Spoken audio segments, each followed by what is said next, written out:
May commercial ulit tayo! Pwede mo mag-apat na beses ka magbalik-balik ka.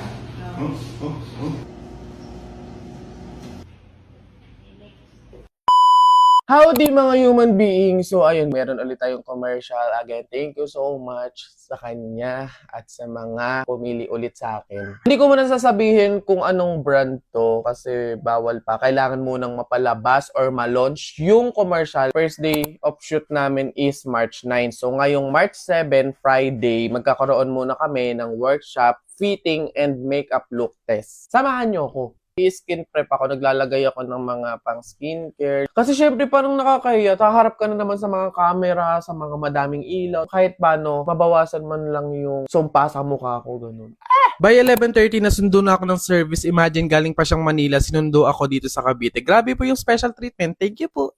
Siyempre, hindi mawawala yung tulog-tulugan shot. Kailangan may pa-aesthetic tayong shot na ganyan. Na kunwari tulog pero hawak mo naman yung cellphone. Pero inaantok talaga ako niyan. Si Seb na tuwan-tuwa kasi after 10 months, finally nakapunta na ulit siya ng Manila. Bigyan nyo kasi ako lagi ng trabaho sa Manila para hindi ko na-miss. Ayan, buti na lang walang traffic, ang bilis ng biyahe. Imagine, 11:30 kami umalis. Around 12 ng tanghali, andito na kami sa production company. Ayun, mga human being, andito na kami sa production company. So, waiting lang ako dito. 2 pa yung start. Andito na ako ng 12. Hang! Aga mo! Ganun kami kaagap. Okay, so time is gold. Padalawang beses ko nang pumunta dito sa production company kasi di ba nga nagkaroon na kami ng unang commercial and etong production company din yung production. And hanggang ngayon, nahiya pa din ako.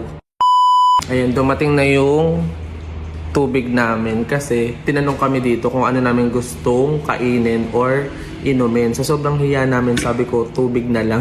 Pero kung di ako mahiyain, baka lechon dapat yung hiningi ko.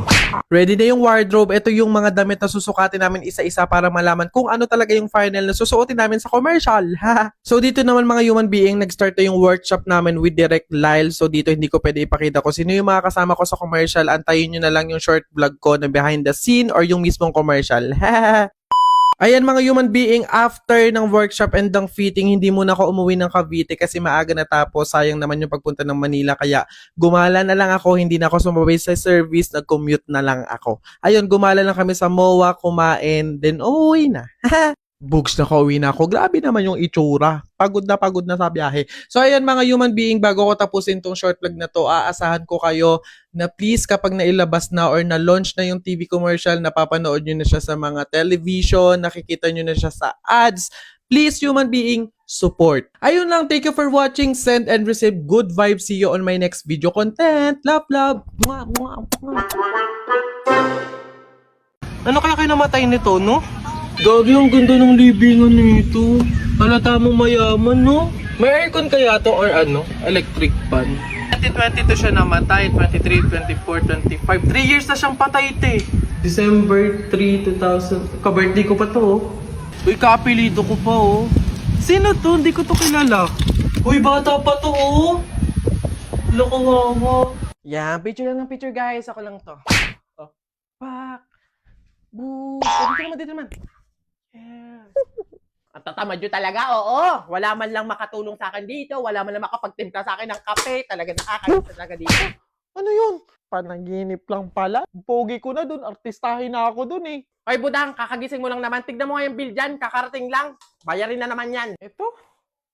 Oh, Nay! Hindi to bill! Invitation to ng BP sa akin! Ah! Oh? Sa March 27, gaganapin yung BP Night 2025. Ayan, makakasama sina Piolo Pascual, sina Kim Chu, sina Vice Ganda, and more. Excited na ako sa mga surprises, prizes, entertainment. For sure, masaya to. Kita-kits! Howdy mga human being! Di ba nga meron ulit tayong Nestle commercial? Napanood nyo na ba? Kung hindi pa mapapanood nyo to sa dulo ng video na to, pero syempre malamang papanoorin nyo muna yung short vlog na to. Tara, samahan nyo kami sa behind the scene ng commercial namin. Ang aga! 2 a.m. pa lang gising na ako kasi susunduin kami ng service ng 4:30 a.m. Umuulan pa that time kaya nakakatamad bumangon. Pero naisip ko, ay bayad pala to. Work po tayo, opo. Bago nga pala ako kumilos, nag-practice muna ako kung ano yung reaction ko sa pag-inom ng baso, ngiti, tawa, emotion, feeling para ready. 4:30 a.m. kami susunduin, wala pang 4, andito na si Kuya. Grabe ka naman, pero at least maaga, di ba? Pero nagpandalas nga lang kami. Ayun, on the way na kami sa location. Andito na naman po tayo sa tulog-tulugon shot, pero inaantok talaga ako niyan. Ang hirap lang talagang kumuha ng tulog sa biyahe. Then yeah, andito na kami sa location. So ayan, mga human being, nagsiset up na sila dyan. Ito yung magiging itsura ng bahay namin, ganun.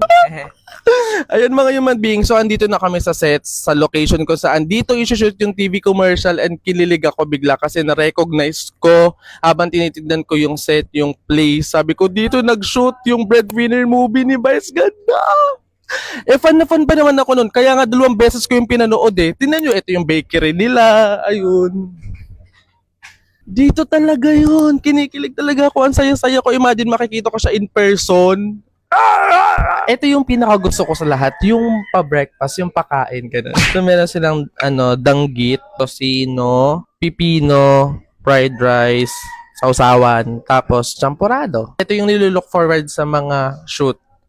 Then ayun, waiting lang muna kami dito habang nag-breakfast kami kasama si na Mami Dorinil, Miss Lottie, sila ulit yung mga kasama ko sa TVC. Kung hahanapin nyo yung tatay, si Daddy Robbie, wala na sa ibang bansa, sana all. Then ayun, iniumpisahan nila yung hair and makeup ko, kung ano yung magiging look ko sa TV commercial na to, ginagawa na nila. Hindi naman super hirap na look, parang fresh look lang ganun. Nire-ready na rin nila yung wardrobe, yung mga susuotin namin sa TVC. And malapit na din matapos yung setup or yung magiging bahay namin dito. Then here's the final look. Ayan, batang maasim lang yung atake na dito. Dito naman is pinipicturean kami, pinapakita nila sa client kung ano yung basong gagamitin. Huwag na kayong madaming tanong, yun lang yun. Ayan, alam mo malapit na mag-start yung trabaho nyo kasi kinakabitan na kayo ng lapel. Sabi nga pala ni Kuya kung natatandaan ko pa daw sila kasi sila din daw yung last time. Oo Kuya, tanda kita, ikaw yung nagkabit ng lapel sa kuyukot ko. Ayan, eto na yung POV ko, malapit na kami mag-start. Ready na kami. After ilang minutes ay nag-start na kami ng shoot. Hindi naman kami nahirapan talaga kasi wala naman kaming lines na sinaulo. Hindi katulad nung nauna naming commercial. Dito more on tawa-tawa, sayaw, inom, more on reaction lang talaga ganun. Happy lunch! Ang sasarap na naman ng pagkain. Ito talaga yung nilook forward ko sa TVC na to. Ayun, so kumain muna na kami ng tanghalian, 1 hour naman yung break, yung lunch, kaya nakapagpahinga kami, nakapagkwentuhan kami.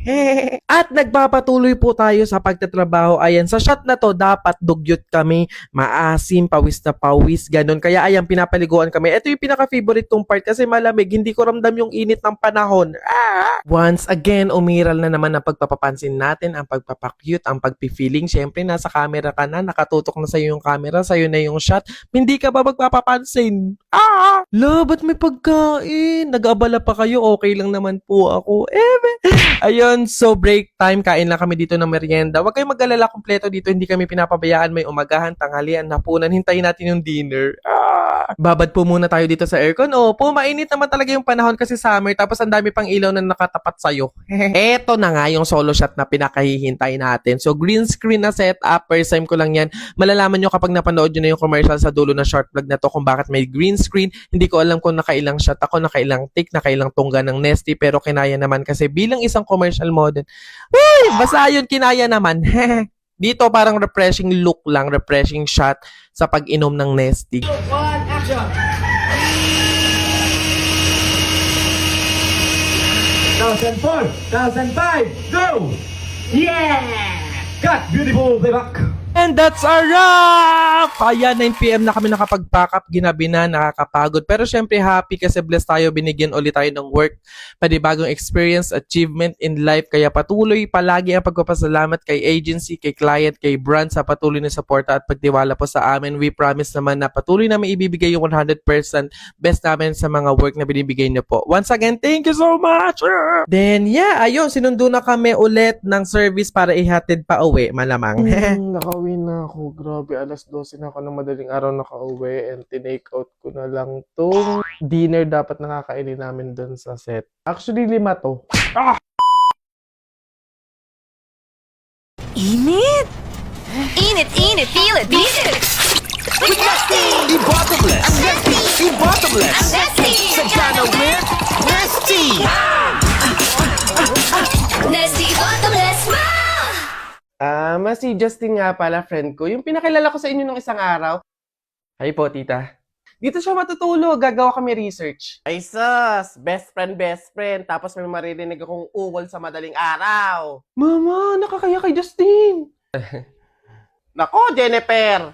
Mama. Umayos ka, sinasabi ko sa'yo, ha? Ate, yung kapatid niyo po si Jennifer, may kaaway po dun sa room. Susubo kita sa ate ko. Lagot ka dun, kala mo dyan Ano meron dito? Ate, inasan ako niyan.